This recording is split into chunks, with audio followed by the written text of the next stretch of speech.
नमस्कार दोस्तों, daily current affairs के इस वीडियो लेक्चर में आप सभी का बहुत बहुत स्वागत है। आज हमने 3 सितंबर से संबंधित महत्वपूर्ण घटनाओं पर चर्चा की है जो कि सभी प्रतियोगी परीक्षाओं के लिए बहुत ही इम्पोर्टेंट है। तो चलिए स्टार्ट करते हैं हम अपना आज का वीडियो। यदि आपको वीडियो पसंद आता है तो आप इसे लाइक अवश्य करें ताकि ऐसे ही वीडियो हम आपको उपलब्ध करा सकें। हमारा पहला प्रश्न है कि चीन किसकी कांस्य प्रतिमा का अनावरण करने के लिए तैयार है। तो जो चीन है किसकी कांस्य प्रतिमा का अनावरण करने वाला है वो है द्वारकानाथ कोटनिस। द्वारकानाथ कोटनिस। चीन भारतीय डॉक्टर द्वारकानाथ शांताराम कोटनिस की कांस्य प्रतिमा का अनावरण करने के लिए तैयार है। जो द्वारकानाथ कोटनिस हैं वो 1938 में दूसरे चीन और जापान युद्ध के दौरान चिकित्सा सहायता के लिए चीन भेजे गए 5 भारतीय चिकित्सकों में से एक थे। जो द्वारकानाथ शांताराम कोटनिस हैं वो जब 1938 में चीन और जापान का युद्ध हुआ था उस समय 5 भारतीय चिकित्सक चीन भेजे गए थे सहायता के तौर पर, उनमें से एक हैं। उनकी सेवाओं की मान्यता में कुछ चीनी शहरों में भी उनकी स्मृतियों को स्थापित किया गया था। और जो द्वारकानाथ कोटनिस हैं इनका जन्म महाराष्ट्र के सोलापुर में 10 अक्टूबर 1910 को हुआ था और वे 1942 में कम्युनिस्ट पार्टी ऑफ चाइना में भी शामिल हुए थे और उसी वर्ष उनकी मृत्यु हो गई थी। तो चीन द्वारकानाथ कोटनिस की जो कांस्य प्रतिमा है उसका अनावरण करने के लिए तैयार है। हर साल विश्व नारियल दिवस कब मनाया जाता है। तो प्रत्येक वर्ष विश्व नारियल दिवस मनाया जाता है 2 सितंबर को। कब मनाया जाता है? 2 सितंबर को। विश्व नारियल दिवस हर साल 2 सितंबर को मनाया जाता है। यह 2009 के बाद एशिया प्रशांत नारियल समुदाय के तत्वाधान में मनाया जा रहा है ताकि इस रोपण फसल के बारे में ध्यान और जागरूकता बढ़ सके। भारत में नारियल उत्पादन में केरल सबसे आगे है, लेकिन तमिलनाडु और कर्नाटक भी इस क्षेत्र में ऊपर उठ रहे हैं। भारत में जो केरल है नारियल उत्पादन में सबसे आगे है। लॉन्च के लिए तैयार पुस्तक the big thoughts of little love के लेखक कौन हैं? तो ये जो पुस्तक है the big thoughts of little love, इसके लेखक हैं करण जौहर। फिल्म निर्माता करण जौहर ने अपने जुड़वा बच्चों के जीवन पर आधारित the big thoughts of little love पुस्तक लॉन्च की है। यह पुस्तक उनके जुड़वा बच्चे लव और कुश के जीवन पर आधारित है। उसमें उन्होंने उनकी परवरिश में आने वाली चुनौतियों का वर्णन किया है। इस पुस्तक का प्रकाशन जैगोरेंट बुक्स जो पब्लिकेशन है उसके द्वारा किया गया है। वर्ष 2017 में करण जौहर ने एन अनसूटेबल बॉय नामक पुस्तक भी लॉन्च की थी। कब? 2017 में।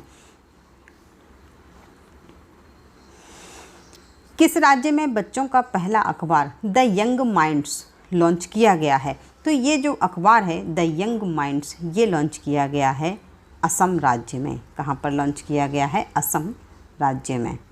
गुवाहाटी में स्थित उद्यमी जोड़ी नीलम सेठिया और नेहा बजाज ने बच्चों के लिए एक विशेष अखबार द यंग माइंड्स लॉन्च किया है। द यंग माइंड्स अखबार कोविड-19 के बीच मुख्यतः बच्चों को टैबलेट, टेलीविज़न और वीडियो गेम की तरफ बढ़ने को देखते हुए इस अखबार की शुरुआत की है। अखबार के जरिए बच्चे शिक्षा एवं रोजमर्रा की महत्वपूर्ण जानकारी प्राप्त कर सकेंगे। इसमें बच्चों की परीक्षा संबंधित महत्वपूर्ण प्रश्न भी पूछे जाएंगे। स्टेट बैंक ऑफ इंडिया के नए चेयरमैन कौन बने हैं? तो स्टेट बैंक ऑफ इंडिया के नए चेयरमैन बने हैं दिनेश कुमार खारा। कौन बने हैं? दिनेश कुमार खारा। बैंक बोर्ड ब्यूरो ने भारतीय स्टेट बैंक के चेयरमैन के रूप में दिनेश कुमार खारा को नियुक्त किया है। दिनेश कुमार खारा 7 अक्टूबर 2020 से वर्तमान में स्टेट बैंक के चेयरमैन रजनीश कुमार की जगह लेंगे। जो दिनेश कुमार खारा हैं वो किसकी जगह लेंगे? रजनीश कुमार खारा की। एसबीआई का जो मुख्यालय है वो मुंबई में है और एसबीआई की जो स्थापना है वो 1 जुलाई 1955 को की गई थी। 1 जुलाई 1955 को इंपीरियल बैंक का नाम एसबीआई रखा गया था, इसलिए 1955 से एसबीआई नाम से जो इंपीरियल बैंक है वो एसबीआई नाम से जाना जाने लगा। तो एसबीआई की स्थापना मानी जाती है 1 जुलाई 1955 से। मिंत्रा ने किसे अपना नया ब्रांड एम्बेसडर नियुक्त किया है? तो मिंत्रा ने अपना ब्रांड एम्बेसडर नियुक्त किया है कियारा आडवाणी को। किसे नियुक्त किया है? कियारा आडवाणी को। फैशन मार्केट प्लेस स्वामित्व वाली कंपनी मिंत्रा ने कियारा आडवाणी को अपना नया ब्रांड एम्बेसडर नियुक्त किया है। मिंत्रा ने भारत के सबसे बड़े फैशन ई कॉमर्स स्टोर्स में से एक है। मिंत्रा है जो भारत के सबसे बड़े फैशन स्टोर्स में से एक है, जिसकी भागीदारी Nike, Adidas, Puma, US Polo, Biba जैसे कई प्रसिद्ध ब्रांड्स के साथ है। मिंत्रा कंपनी फ्लिपकार्ट की ही कंपनी है, जिसकी स्थापना फरवरी 2007 में की गई थी तथा इसके वर्तमान सीईओ हैं जो वो हैं अमर नागाराम। वर्तमान सीईओ कौन है? अमर नागाराम। हिंदुस्तान शिपयार्ड लिमिटेड के नए सीएमडी कौन बने हैं?